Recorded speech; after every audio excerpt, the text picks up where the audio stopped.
Where do you live? On a country farm? In a big city? Up in the mountains? Or right by the ocean? The place where you live is your habitat, made up of the environment and other organisms or living things that surround you.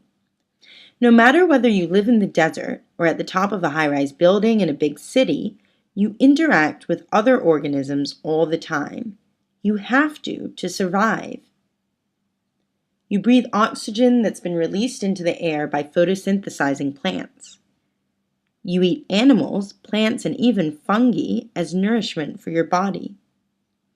And once that food is in your body, bacteria that live inside of you break it down so your body can use it.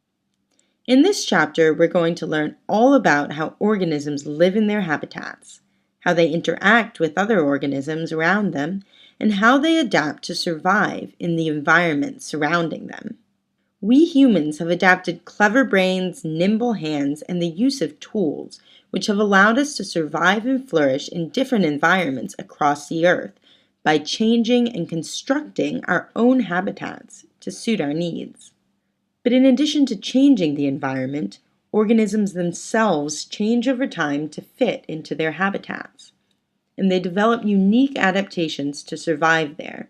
Some organisms work together to survive, like the bacteria in our gut that breaks down our food in return for us providing them with a nice place to live. Other organisms are in constant conflict and struggle against each other to survive. Get ready to learn some amazing stories of how different organisms live in some of the craziest places, and how they interact with each other in ways that you never imagined.